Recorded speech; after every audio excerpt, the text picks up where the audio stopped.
Hello and welcome to a brand new Arseblog Arsecast right here on arseblog.com. How are you? Hope you're well. Hope all is good with you and yours wherever you are in the world. We're recording on a Friday morning, a little bit later than normal for a Friday Arsecast, but that's because of the Europa League. You know, we play on a Thursday evening, and by the time you get all the stuff done on the site, and you know, it's late and it's not the optimal time for people to be available to do recordings, etc., etc. So we're here nonetheless, and we will be having a conversation about the Europa League. 6 wins out of 6 for Arsenal in the Europa League group stage, 18 points. I think it is the first time that has ever happened to us in a European campaign.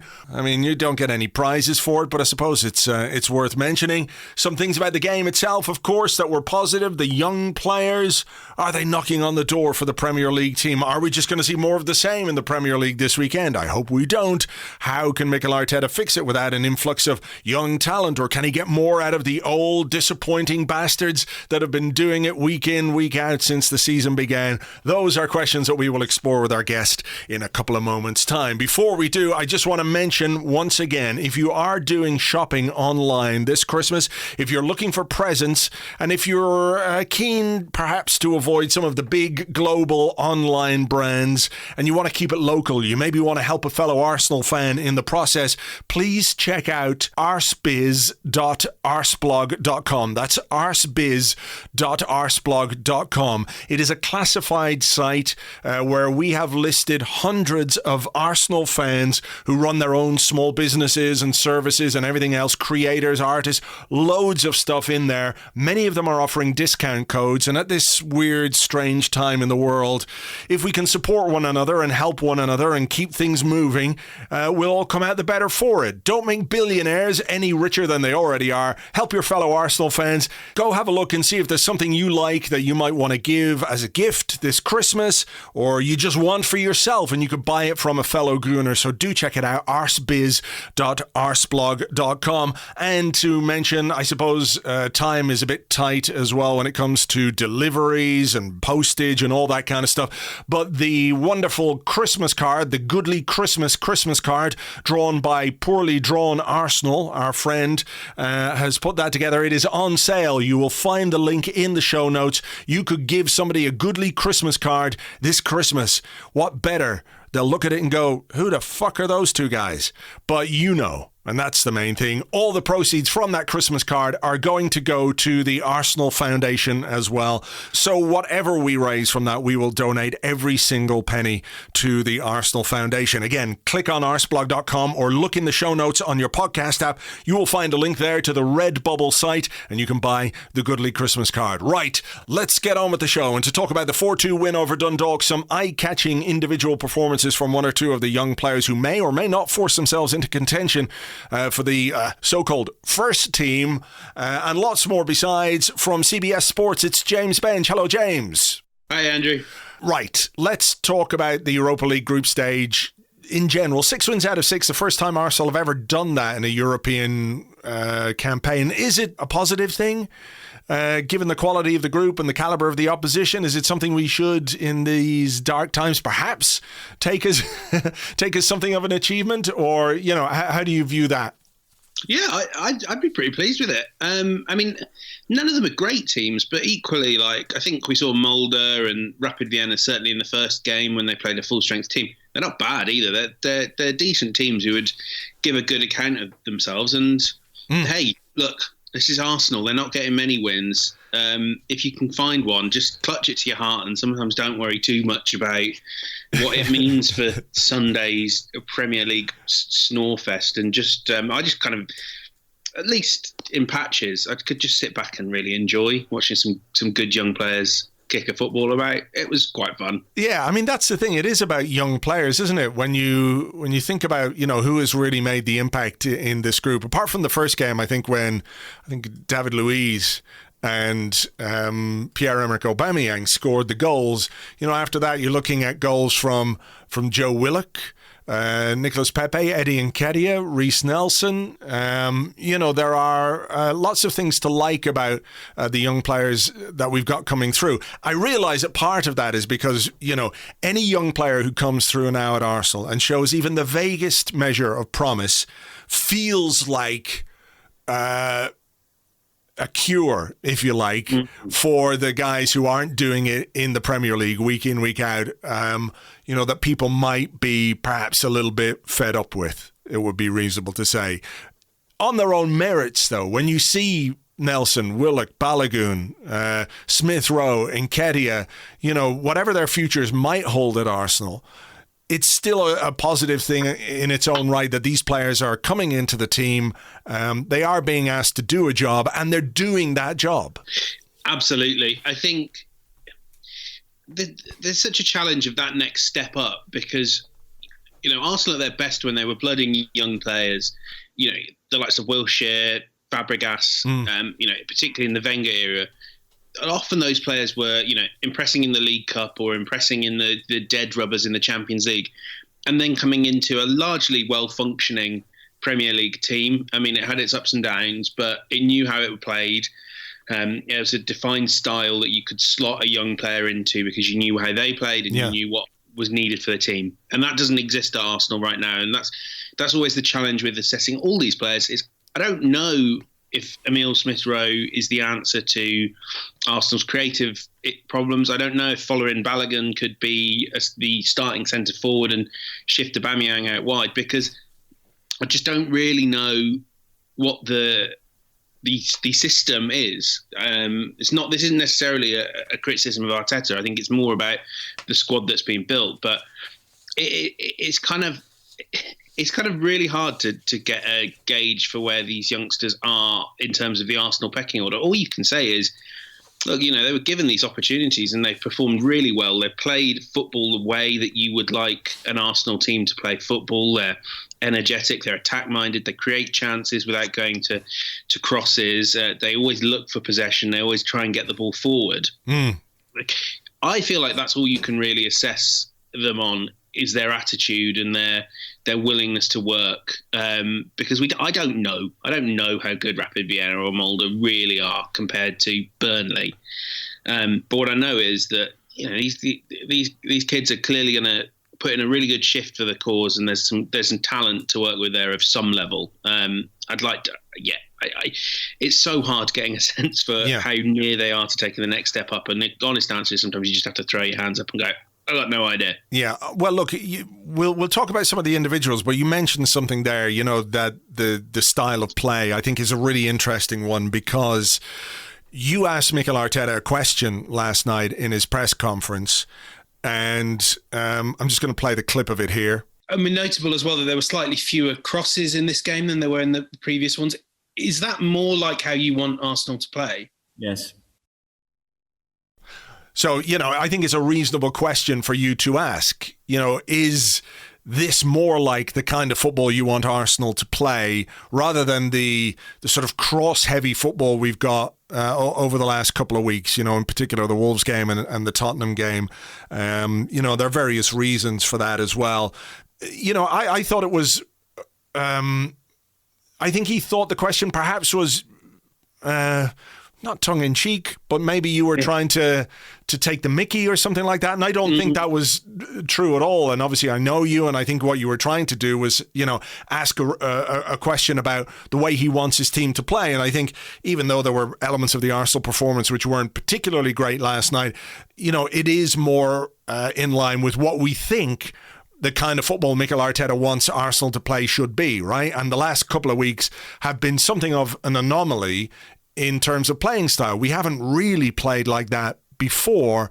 And some of the things that he said about how if we do this more, we'll be more effective at it are a little bit confusing because it's sort of like, well, hang on a minute, what's going on here? So, this question of style is quite interesting. How does he try and implement something more Europa League in Premier League terms? Yeah, on the question, I don't particularly... I think to be honest, he can answer yes because I phrased the question badly enough that he can give it a straight yes or no answer. And obviously you're asking these questions in the moment, and sometimes you phrase them not as you'd like. And I'm pretty happy that he gave us one word answer because at least I know that we all know that the crosses aren't what he wants. But the reason for asking that question, and this is something I know you hit on Monday with James, I don't believe that Arsenal do want to to be a team that throws best part of 50 crosses into the box every game, because, Mikel Arteta clearly is an intelligent man. Whatever his flaws may be as a manager, I don't really want to debate them. I'm not interested in that at the moment.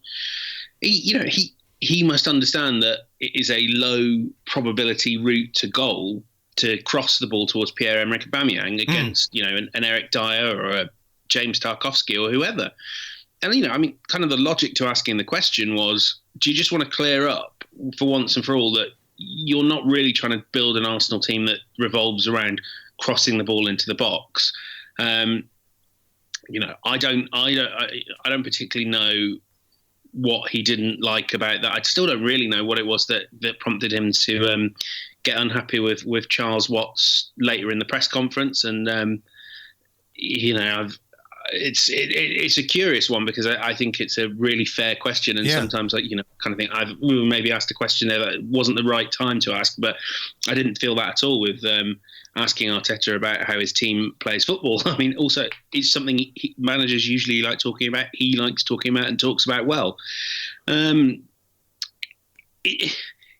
It's just because this isn't, the last two games are not how I think anyone at Arsenal envisages Arsenal playing football, and this Europa League team is, and that's where the interesting, the tough area to gauge comes is, is it about the personnel, and that players like Willian can only really attack at the moment in this team in that way by putting in crosses? Is it when Kieran Tierney and Saka are your left flank? That's just how they work well, and therefore do you need to change things up to get players that are more able to get in behind, that are more willing to cut inside and play a through pass?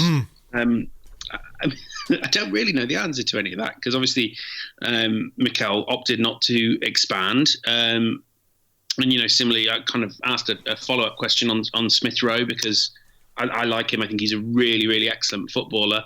And, it was that thing there. He speaks about creativity. He speaks about all these things you can feel Arsenal are lacking. Someone that wants the ball, someone that looks to get into space high up the pitch. Yeah. And I wouldn't expect him to give a guarantee that he'd play against Burnley, but speaking to people that know Smith Rowe before the game, they were sort of saying we think the chances of him playing against Burnley are about 0%. Right. So yeah. It feels a bit like Arteta's bristling about what are really fair questions about his style of football, and that ultimately is kind of he's made a bit of a rod for his own back here on crosses. It dominated the agenda, and I was kind of hoping that he would be able to get to a position where he answered it in such a way that we just don't have to talk about Arsenal doing something that they obviously don't really want to do anymore. It's how will I phrase this? It's the chicken wing theory, right? Chicken wings are good. I apologize to any vegetarians or vegans that are listening to this, but this is just for the purposes of example. Chicken wings are good. Some crosses are good. Like, think of, for example, the cross, was it Kieran Tierney put on the head of Lacazette that he headed over in one of the games that we lost, right? That is a great example of a good cross. There's the, you spot the player, you deliver the ball into a dangerous area. That's good, right? Chicken wings are good. 4 or 5 or maybe 10 chicken wings are good. If you have 50 chicken wings start to become a fucking pain. Right? It's about quantity. So the idea that crossing in itself is a bad thing, I'm not really on board with that. But as the only thing, as a sort of desperate way of playing the game. And, I do recognise that, in the Tottenham game in particular, they were happy to give us those wide areas from which we could deliver the ball. There was no going through the middle anyway. But, it just doesn't strike me that this is the kind of football Mikel Arteta wants to play. He doesn't have the players in the middle to play it. We can make the jokes about Fellaini or Andy Carroll or Olivier Giroud or whatever you want to say. But, they're based in reality. When you have players like that, you can make perhaps that kind of game a little bit more effective, if not massively so. So yeah, I think it was worth exploring that with him, and what his ideal is and what his philosophy is. Do you feel like he has become a little bit confused, or I think he said something a couple of weeks ago. He said, if you try and ask players to do things before they're ready to do it, it's quite dangerous. I'm paraphrasing a little bit here. And he seems to have changed from, the back three, hybrid back four system, whatever you want to call it, but with wing backs that was reasonably effective, not brilliant, but it worked to a large extent. And he's moved to something else. And, is there an element of confusion in what he's asking the players to do? Has he done it without having the right players in place? It just feels like he's kind of got stuck a little bit. We're in a rut. We're revving the engine. The wheels are stuck in the mud, and we need a plank to put under the wheels to get ourselves out of it, whatever that plank might be. I completely agree. I feel like there is, he knows where he wants Arsenal to get in terms of system, in terms of style of play, and where they started, where he took them in the early months, and where they are now. None of them are really anywhere near it. He said, didn't he, to Spanish press, it's a 4-3-3, and I think there's been sort of some dispute about what he kind of really meant when he was talking about how many of those players that are in the squad now would fit into his ideal 11. But you look at the ideal 11 and you say he needs. I don't buy into the idea that you solve every problem with transfers. Having said that, he needs quality additions to this squad across the board. He needs a really good midfielder. He needs a right-sided centre back. He knows that. Arsenal know that, and they'll try and work on making it happen. But I suppose one of the things I think is that maybe a few weeks into this season, Arsenal tried to sort of start running a little bit before they could walk convincingly, in ditching the back three, because it was a bit turgid, but it was effective. This was kind of going back to when Arsenal were drawing 0-0 or maybe winning 1-0 or even losing 1-0, and everyone was going, yeah, it's fine, but I'm a bit bored. And obviously the conversation among some supporters and the just overall sense of the club has got worse since being a bit boring. The challenge is, once you take that step away from what feels like a previous, a more retrograde version of Arsenal, it's kind of really hard to just go back. I think the players are smart enough to understand that if he goes back to playing the back three, that is not a ringing endorsement of their qualities. And, he is paid to win games, not to eventually employ a philosophy. But I think it would be it's quite tough to go, our plan did not work at all. Yeah. We're going back to something we don't want to do just because we can't get the next step in the process, like playing with a back four, trying to find some more attacking talent on the pitch. We can't make it work. So I think he's stuck in a really awkward position. It will get better because I'm no great fan of some of the players in this squad, but the quality of it is 7th or 8th, not 15th or 16th. It will get better, I believe. But it needs the squad to change for any Arsenal manager to be able to kind of put a convincing system in place, because what do you do when your midfield, bar Thomas Partey, is one-paced and, get nosebleeds around the edge of the box, unless Mohamed El-Neni is shooting? What do you do when all your right-sided centre-backs are varying shades of unconvincing? It's really tough, and it's hard to implement a philosophy whilst dealing with players that don't quite fit it. Where does he go from here, in the sense that,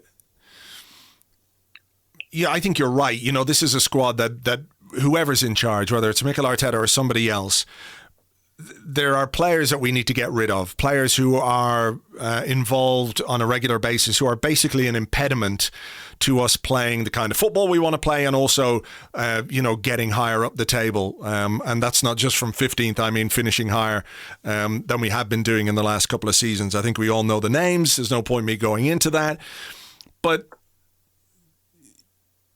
can he keep picking these same players week in, week out, and ignore perhaps some of the younger talent at the club and get away with it. If that, I don't mean get away with it, but you know what I mean, without escaping huge criticism. Like, if Arsenal had lost games against Burnley and Leicester or Villa and Leicester and Wolves and what have you, and we'd gone with a really young side, there's part of you that says, well, people will say, look, it's a young team, they're growing, they're learning, they've got potential, blah, blah, blah.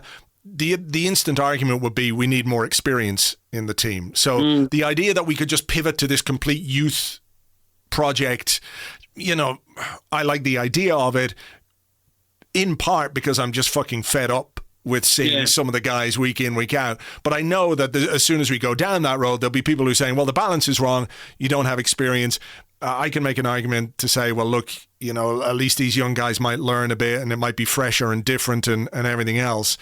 But there must come a point where, with all necessary caveats about the Europa League, about the opposition that we're facing, etc., the form of some of the senior players who are getting picked every single week and just not producing means that, like, unless you acknowledge that in some way in your team selection, you're creating an environment in which the young players don't feel like there's a genuine pathway for them to get chances in the Premier League. And these guys who, they just feel comfortable going, well, okay, I played badly, team played badly, we lost, but I'm going to play again next week. And that's all that really matters. I'm going to play. And like, footballers want to play. Let's make no mistake about that. They're not happy when they don't play. Themselves that they'll get better. They in their head, the struggling players will go, yeah, I'm gonna turn my form around. I just need those chances. And they don't think of themselves as that I'm performing badly. They just think they're unlucky. I guess to answer your, I really struggle because with my fan hat on, I go, yeah, I'm with you. Blow it up. I'm sick and tired of this. It's boring. I want to see what these youngsters can do, but it's not a conducive. This is not a conducive environment to be throwing anyone in at the deep end. Is that not a vicious circle then? In the sense that it's like the worse we play, the more reliant we are on the players who are playing badly to get us out of it. Therefore, we are just spinning the wheels in the mud again. They're the mud and the wheels, and the young kids could potentially be the plank. I completely get what you're saying. It's like, well, you're probably right. It's like, it is really difficult if we throw in these young guys. Is it going to be the optimal environment for them? Are they going to flourish? Are they going to, maybe suffer some damage early in their career that they won't cope from? And part of me just goes, well, fuck it. I would rather see, as I said earlier this season, I'd rather see William Saliba make a mistake than Shkodran Mustafi make a mistake, because there is the potential for William Saliba at 19 years of age to learn from that, for it to be part of his footballing education. Similarly, I'd rather see Reece Nelson or Emile Smith-Rowe, play ahead of Willian, because, what the fuck is Willian going to learn at this stage in his career? Nothing. Can it really be that worse if we throw in, I'm not saying like get rid of all the senior players and all the experienced players, but if we throw in some measure of youth to at least say, look, you guys have been shit, I have to do something with somebody else. Here's a rocket up your arse, or otherwise maybe you can go and sulk and fuck off, as far as I'm concerned. It doesn't, but let's give these a couple of kids a chance from the start, a couple of kids on the bench, and try and inject something to put right, or start to put right, something which is very clearly not working at Premier League level. Yeah, listening to that, I agree. I think you don't have to. I think there's almost certainly a middle ground between blow the whole thing up and make it clear to a lot of very senior players in the dressing room and in the club hierarchy that this just isn't good enough. I'm a huge admirer of Hector Bellerin, but it's not good enough for a Arsenal vice captain, a senior player, a Spanish international now. His performances, I don't care about foul throws, it's not a big deal, but his actual performances when the ball's on the pitch, not good enough. Bring in Maitland-Niles. I guess Pepe may well come back on Sunday anyway. But no, if there's not on Sunday. Oh, is he still banned? One more, yeah. One more. Well, then Reece Nelson if he's fit. If not him, Smith Rowe or Balogun maybe out wide. Yeah, you don't have to blow the whole team up, because I think there are players in that team that are not necessarily performing poorly. They're not, or you don't feel like it's nowhere near good enough. But I mean, and I'd say the same thing about maybe someone like Xhaka. The senior experienced players that Arsenal need to hit consistent standards. I think if they're not doing that, then there needs to be some degree of message sent out. And as you say, it's better that they make the mistakes. It's better that a young player like a Willock or a Saliba or whoever makes those mistakes than it is someone we've seen do them time and time again, and they've shown that they don't learn from them. Yeah, that's absolutely key, isn't it? Yeah, we've seen. Again, these are all players that I really like because I've seen them at their best. But I've also seen Granit Xhaka have string of 4 to 6 month periods where I am convinced, and I put my name to it in print, that, here we go. This is it. This is what we've been waiting since 2016 for. But you know what? If it only lasts 4 months, that might just be the fluky bit, and he might be the player that he has been over recent weeks. The only player I'd kind of say we kind of need to not worry too much about him or trust him to find his own form would be Aubameyang, because he's getting nothing. I don't know how anyone can assess Aubameyang when the ball's never coming to him. He's getting minimal opportunities to shoot. I know people could say he needs to go and get it himself, but that's not his style. But yeah, we've seen enough of these players. They've had enough chances to make mistakes and learn from them. I think some of them have to, be given a spell away on the sidelines, and let's see what the youngsters can do against a team like Burnley, where actually energy, a bit of fearlessness, a bit of verticality, those are all qualities the youngsters bring, and they're all qualities that you'll need against Burnley and against Southampton. Yeah, well, look, I hope that we do see, some measure of change for the squad against Burnley at the weekend, just at least to give you the idea that there is some sort of meritocracy, if that's the right word, or an acknowledgement that some of the players who haven't been doing it just, need to, I don't mean learn a lesson, but there should be consequences when you don't play to the level that's required. You should lose your place in the team. Somebody else comes in, gets a chance, and that is what creates the competitive environment. It just feels a little bit at the moment like there are, too many favourites. And perhaps it's because Arteta views the gap between those senior players and some of the young players who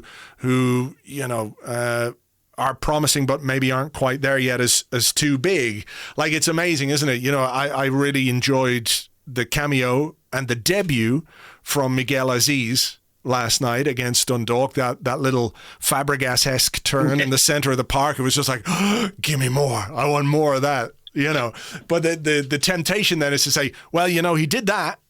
Let's put him in the team. Let's just, rebuild around him. And, there's an element of perhaps heart ruling head there, with things like that. But I do hope that there are some changes for Burnley. But I want to go back to what happened in Dublin last night.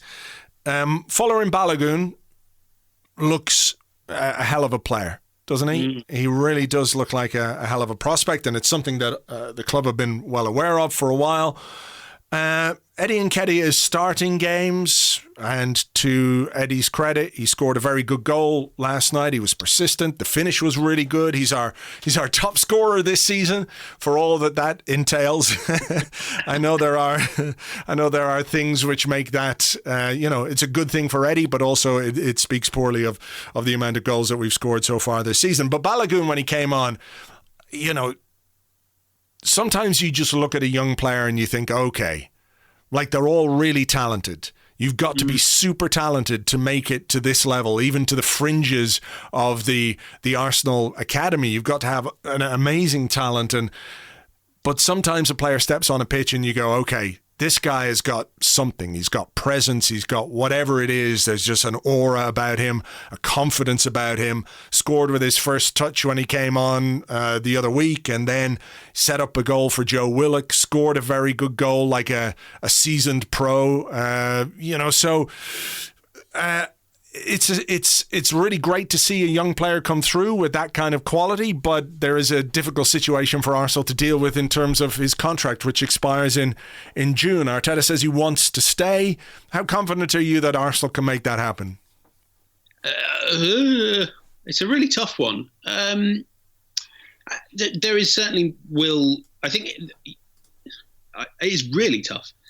You have another young striker as well, Tyrese John-Jules, that is very different to those two. He is much more of a link man, target man, still scores. But he's another one that Arsenal are invested in the development of, and they see a potential pathway to the first team. So you have these three strikers here, all of a similar age, all academy developed, and everyone understands that there's no way all three of them can be regular starters. Probably there's no way that two of them can, but you can keep two of them around for longer. You loan one out. The challenge is that Nketiah, while Nketiah continues to play really well, or well enough, and score goals, which is what he does, it's quite hard to build much of a pathway for Balogun, because you have Aubameyang, you have Lacazette, you'll have Martinelli soon. It seems like there was a sort of swing in the direction from Balogun's side of, I might stay around for a bit longer and see how this is going if he's going to get opportunities in the cup. I think the fear was, from what I heard, that he would never feature at all.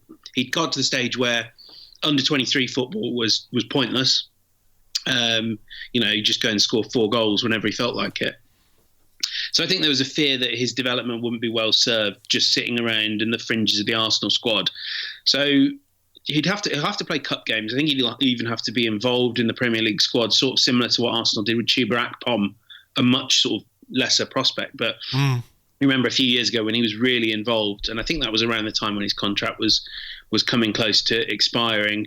The challenge is that if Balogun doesn't quite believe that he's really going to get a real chance to win a first-team squad place, it's just not in his interest to sign the deal. And I know everyone gets very upset when people think about it like that, because we all dream of being able to play for Arsenal. But, these guys have got to safeguard a career. They've got to make sure that they're moving at the right time. And, there's teams like Brentford, Southampton would love to give Balogun regular minutes. And that's how you become an England international, or you become a US international in his case, maybe.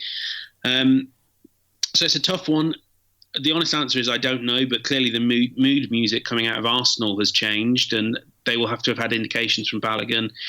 They will always have the view that they're probably not going to sell him last summer. I think they thought he would go to a club in England if he left, if he leaves at the end of next season, so they'd get a decent compensation fee for him. Sorry, I know that's not a great answer saying I don't really know, but I don't really know. Yeah. It's a hard one to call. It is a weird one, because I see people talk about Nketiah and say that Balogun maybe has got a higher ceiling or is a more rounded player than Nketiah, and I think that could be the case. My what I've seen of Balogun is limited in comparison to Eddie, but he's a penalty box striker. He's a poacher. He's just like a finisher. That's what he is. Balogun looks like he can play with his back to goal. I was really impressed with the way that the ball stuck with him last night. The pitch at the Aviva Stadium was bad. There'd been a cup final there on Sunday and a rugby game the few days before, so it was a bad pitch, and many players were finding it difficult to get the ball under control. When it was fizzed into him with his back to goal, with defenders, up his arse, he was able to keep it, and the ball stuck to him. I think that's really an impressive part of his game. So, people will say, look, Balogun can do more. Put your eggs in the Balogun basket. Let Eddie Nketiah go, because, you could, for example, if you're using Rhian Brewster as any kind of measure for what a young striker might fetch in the market, Brewster moved from Liverpool to Sheffield United for north of £20 million. He never scored a goal for Liverpool. He's still to score a goal for Sheffield United. Eddie has got nearly 20 career goals for Arsenal, which is not huge, but it's still reasonable for a guy of his age. He's the record goal scorer at England under 21 level. So, he is somebody who could fetch a reasonable fee in the market. And he's got a contractual situation as well, in that it doesn't end this summer, but next summer of 22. So either way, Arsenal have got to make a decision on Eddie, in the not too distant future, whether they're going to sell him or whether they're going to give him a new deal. The issue is where it gets a bit delicate. I don't know how many people are aware of this, but Nketiah and Balogun have the same agent. Mm. So, I know you could make the case, and it was made to me last night on Twitter, that it's win-win for the agent in that he could get a nice fee if Arsenal sold Nketiah, and he could also make a nice fee if Arsenal give Balogun a healthy contract to convince him to stay. But I think there are it's a bit more delicate than that. It's a bit more complicated than that. If you as a football club say, well, we really want to go big on Balogun, we see him as the future, we want to give him a long-term deal, but that means, it's kind of curtains for Eddie. But Eddie really wants to stay at Arsenal, for example. Yeah. And he doesn't want to leave, and he doesn't want to be forced out. And that's, it's tricky, I think, to deal with both those situations. It may not be a case of one or the other, either or. It could be a case that Arsenal keep both of them. But it is one of those situations where if Arsenal give Nketiah a new deal, can you convince Balogun to sign a contract, knowing that a striker of basically the same age, who's ahead of him in the pecking order, is going to be there as well? It is a difficult one. I think the key thing is, if you can, whichever decision you make, I think there will be a moment in 5-6 years' time where I suspect if one of them goes, there will be a vocal group that say, "Oh, you sold the wrong one," whichever one goes. But this is academy development and first team development done really well. Arsenal have got a striker who, I would say Nketiah would fetch 25 million even in the current market. And if they decide to invest in him, well, Balogun, I know. You need to tie him down to a new contract, if only to sell him, and that's a challenge. It's hard to convince agents and players that to do you a sort of favour when it means that they'll earn less in commission, they'll earn less in salary, all that. But ultimately, Arsenal have done a really good job there in developing themselves to top quality strikers, and this is a great problem to have. As much as you might make a mistake, you might sell the wrong one, you might give Alex Oxlade-Chamberlain years and years and years of opportunity as a right winger, and maybe you should have given it to Serge Gnabry, and it all looks dreadful in retrospect. But you kind of can't make these decisions worrying about how it'll come back and bite you in the future. If you've developed two good young strikers and there's only a pathway for one, it's up to you to maximise the value of the other. Probably by selling him, and that there's nothing wrong with that. I think. Whichever player it is, you can get a great fee, and that's, paid for their development and plenty more, and allows you to strengthen the squad elsewhere. So, that's the other side of all this talk about youth football and the young players. They're developing into assets that if you don't want to play them, someone else may well come along and pay you a tidy fee to do that themselves. So, I think it's people worry about these things because they're like worrying, but actually, whatever happens, you're going to have you're almost certainly going to have one at least really good young striker in your squad who, for now, is a pretty reliable bench option that can start in the Europa League, can start in the League Cup, and will come on and will get you a few goals. That's good.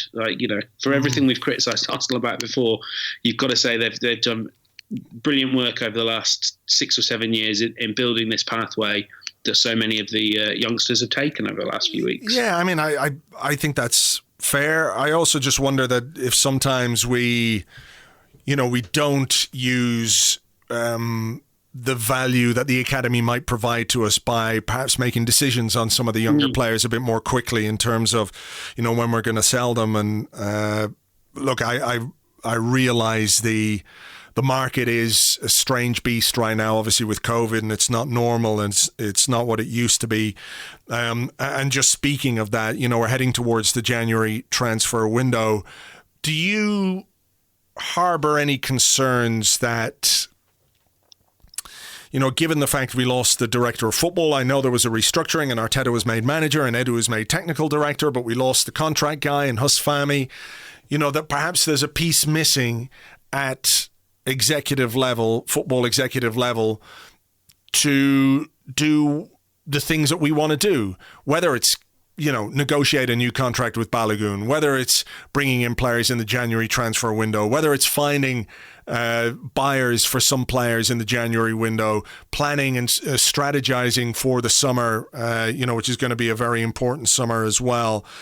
Are you a little bit concerned that maybe the appointment that was mooted after the department of Fahmy hasn't quite happened yet? I mean, the January transfer window, I know there's still a couple of weeks, but you've got to be doing the groundwork and all of that kind of business now. So is there a danger that Mikel Arteta is, I wrote about this a bit in the blog this week, maybe spreading himself a bit thin, given the extra duties that he's taken on board? I mean, we don't know for sure, but there's a little bit of doubt in my mind that his focus might just be taken away from the pitch a little bit.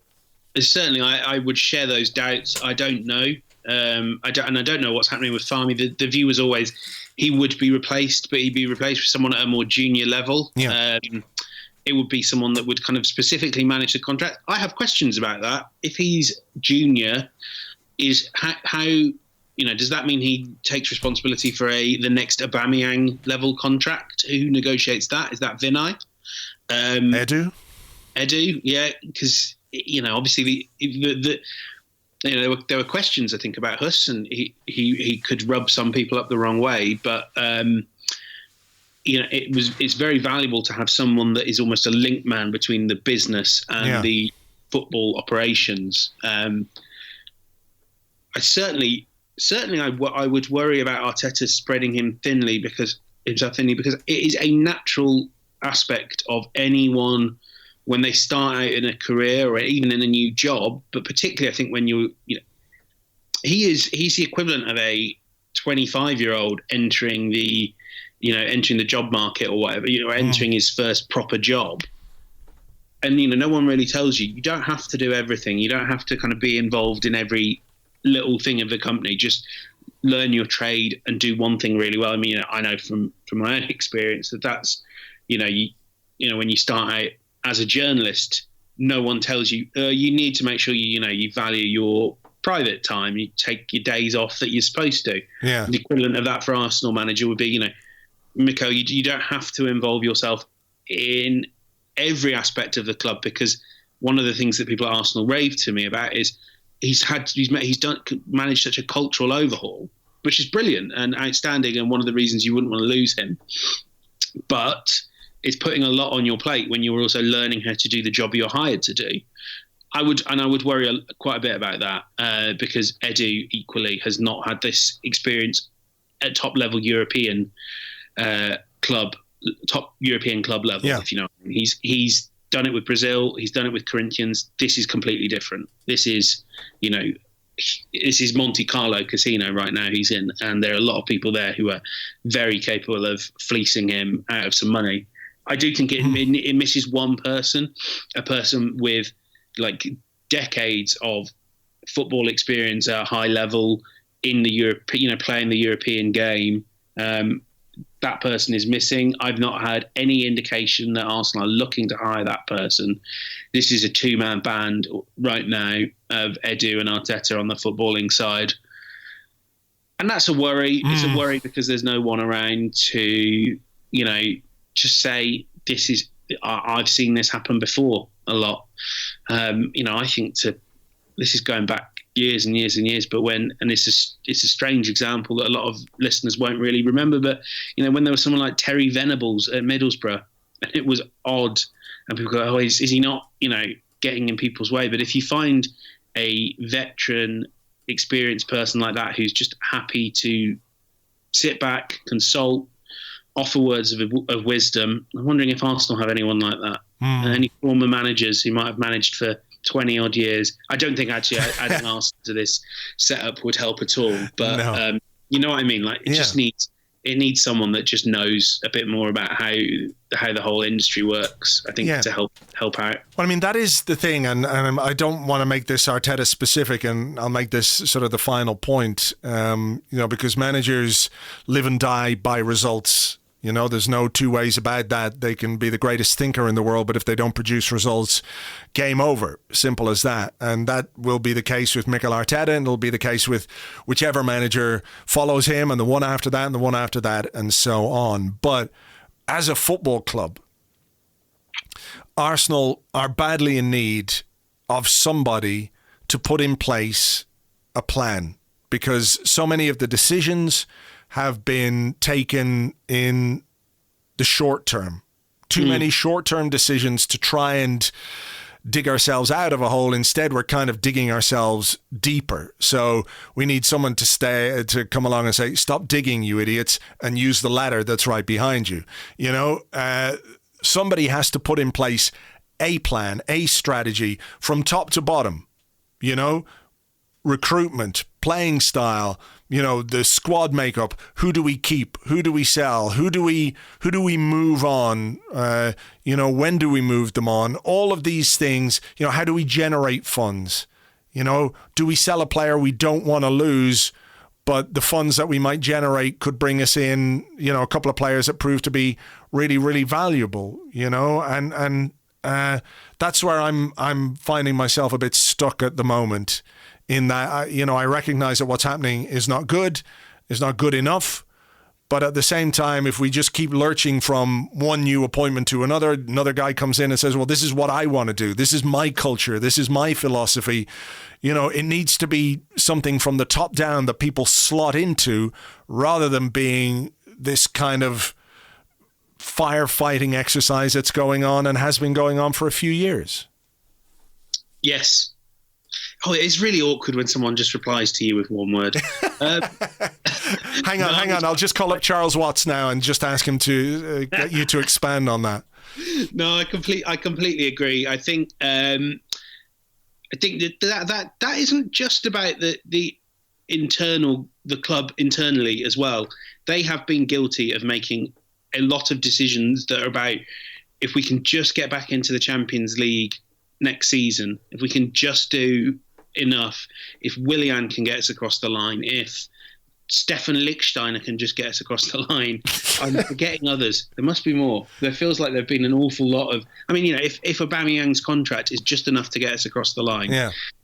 And I mean, I think they should have signed Aubameyang to a new contract. But there's a convincing case that you go, well, we're not making the Champions League in the coming season, probably. Yeah. We need to be planning for years at the Champions League, but then coming back much stronger with a really well-built squad. But that does also come down to the dialogue around the club, particularly fans. I know that social media is not representative of the majority of Arsenal fans, and that the loudest shouts aren't always the truest. But you can't want a rebuild and then complain when things don't kind of go well and there's a lull in results. I believe that Arteta has a plan. I think that the challenge is I agree that there is, and I think that Arsenal buy into Arteta's plan. He needs more people at a high level with experience to help him implement this shared vision. But that also requires patience from the fan base, which is hard because you're an Arsenal fan. You didn't get into this. Obviously you don't get into it for results, but you didn't get into this expecting your team would be 15th in the Premier League a third of the way through the season. And, I totally understand that. But there has to be an acceptance that there is going to be a lot of rough with the smooth, that there is little value to another overhaul, another cultural reset, another clean out of staff. That sometimes you just have to wait. You have to go through some rubbish times to get to the better positions, and you have to give people time to implement the big picture if that's what they're trying to do, and that's what Arteta wants to do. And every Arsenal supporter knows that Arteta right now does not have the raw ingredients to achieve what he wants to, what supporters want. And you have two options. You either give him time, assuming that Arsenal don't get relegated. And I think that's the only thing that would, a serious spectre of relegation, from what I've heard, that's pretty much the only thing that would cost Arteta his job. So you either give him time, or you just start this all over again. You start this whole cycle again. You accept that some of the long-term buys that Arteta made and is planning to make aren't going to be the ones that the next coach wants. And you're back at square one. I mean, Arsenal right now, maybe at square two of a 10-step plan. But you don't want to keep stepping back to square one, do you? Yeah. No. It might not be the perfect plan. It might not be the plan that turns Arsenal into Liverpool, but it might be one that takes them forward. And I think right now you just need to, hard as it is, there just needs to be a sort of girding of things to get through this season. It will look better next year. There's more money, more wages, more wage money to spend. It's fair to question whether they're doing this right, but I think it's also fair to then say, who do you think would do it better? And is there really someone that could achieve that would take the job? I don't know. Yeah. No, I mean, I think that's fair. I think it's fair to say that he doesn't have the raw ingredients to implement his absolute vision. I do think the question or the issue is that he's got what he's got is capable of better than what he's giving right now, and that's where the issue is. Of course, I did like the idea of a 10-step plan. I thought maybe a 12-step plan. We could call it Arseholics Anonymous, but maybe not. Anyway, look, we better leave it there. Let's keep fingers crossed for Sunday. James, always great to talk to you. Thank you very much. My pleasure. Thank you very much indeed to James. You can find him on Twitter at James Benge. That is at James Benge. Very quickly, looking ahead to the weekend, we are playing on Sunday evening against Burnley. It is one of those 7:15 on a Sunday evening kickoffs, which means that your entire weekend is spent waiting and waiting and waiting for Arsenal to do what you hope Arsenal will do, only to discover that they do something completely different. It is very difficult to know what we're going to do. Well, actually, that's not necessarily true. I kind of have an idea of what we're going to do. I just hope I'm really, really wrong about it. We have to start winning games again. We have to start getting back on track. I know it's very difficult when things are this bleak to see any kind of silver lining, to see any kind of light at the end of the tunnel. But, I do think that, we're not the team I hoped we would be this season, but I don't think we're quite this bad. Even though obviously results and league position tells you we kind of are. I think we've got more in us than we're seeing at this moment in time. This is a team that's low on confidence, low on belief, things which were part of what made us reasonably effective in the last few months, and that seems to have gone out the window. Mikel Arteta, as a young manager, it looks like he's feeling the pressure, and he should be feeling the pressure because results and performances have not been good enough in the Premier League. You've got to leave Europe to one side. It's a different thing. In the Premier League, the bread and butter results have not been good enough. So a good result on Sunday, it's not going to make everything right, but it might be the first step to getting back to something like a semi-competent football team. And from there, those small, tiny building blocks, you might be able to build something else. It's really difficult, as I said, not to have huge doubts and huge worries and all of those things. But, I think there is a tendency when something good happens, we perhaps over-egg the goodness. And when something bad happens, we look at it through the lens of worst case scenario. And I kind of feel like we're a bit like that at this moment in time. And that's not unreasonable. Given what we've done, we've lost the Derby, we've lost to Aston Villa, we've lost to Leicester, we've lost to Wolves. It is a lot to deal with in a very short period of time, but things might look rosier if we can get a couple of wins under our belts. This is slightly atypical of what we've done so far under Mikel Arteta, even in terms of the style of football, as we were talking about with James. So, let's see what we can do on Sunday against Burnley. Whatever happens, we will discuss it on the Arsecast Extra on Monday. As ever, thank you very much indeed for being here. We really appreciate all your support on Patreon and everything else. We will have a preview pod for the Burnley game. Myself and Lewis Ambrose will be recording that today, and that will be available for you on Patreon. So if you want to sign up, get access to that, get access to all the exclusive Patreon content, free audiobook, ad-free apps, ad-free podcasts, and loads more, Discord chat, the whole lot. Sign up at patreon.com/Arseblog.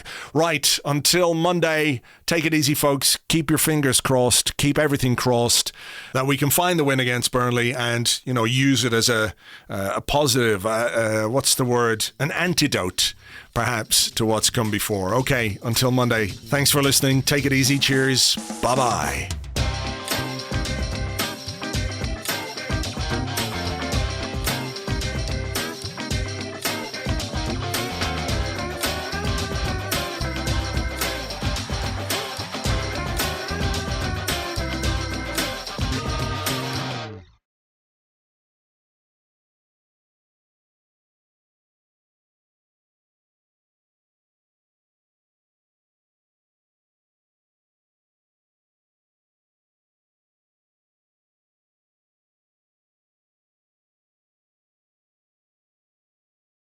Next up at the Comedy Store open mic, ladies and gentlemen, it is Steve. He says he's an Arsenal fan with some football-related jokes. Sounds great. Take it away, Steve. Is that on? Yeah. All right. Thanks. Thanks very much. Yeah, Arsenal. Yeah, really like crosses, don't they? Bit like Jesus, you know, because every time they do a cross, I go like, Jesus, not again. Suppose Jesus didn't really like crosses that much in the end, did he? No. That one doesn't work. Okay, back to the drawing board on that one. Arsenal have got more crosses than a hardware store for vampires. Yeah, I don't suppose hardware stores would stock things which are basically implements of destruction for their own kind. Yeah. What have Mikel Arteta and your ma telling you to go clean your room got in common? They both make you cross. Fuck you then. Stand-up comedy's for cunts anyway. Cunts anyway. Cunts anyway. Cunts anyway. Cunts anyway. Cunts anyway. Cunts anyway.